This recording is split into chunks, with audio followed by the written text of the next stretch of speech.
النسائيه عشان نعرف مدى اهميه هذه الرياضات.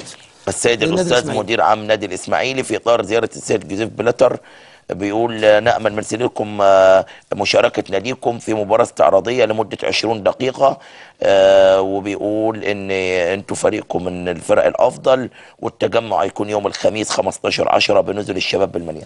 يعني النادي الاسماعيلي الكرة النسائية لعبت قدام الشخصية رقم 1 في الفيفا قدام جوزيف بلاتر، سلم عليهم صفحهم. اسم الاسماعيلي ذكر في كل الاعلام العالمي ان في مباراة.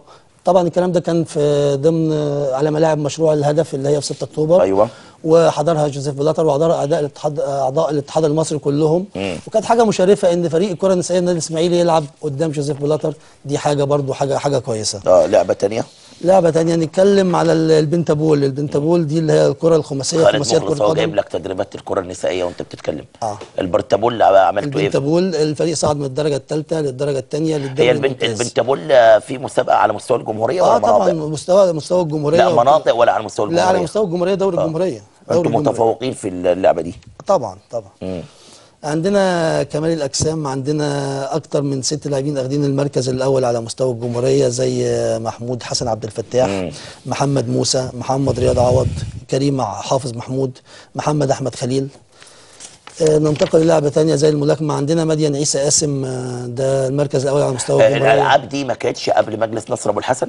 لا كانت الالعاب دي مهمله. كان في يعني كره اليد دخلت، الكره النسائيه دخلت، البنتابول دخل، الكونغ فو دخل، كل الالعاب دي جديده، التنس دخل، السكواش دخل، سباحه الزعانف كانت هتتلغي واحنا رجعناها تاني، التايكوندو رجعنا كمان، ادخلنا جديد السباحه القصيره، في العاب كتيره دخلت ما كانتش موجوده. طيب تعالى ناخد الاستاذ عاطف زايد وحضرتك ونشوف تقرير الالعاب الاخرى من النادي الاسماعيلي ونرجع نواصل الحوار.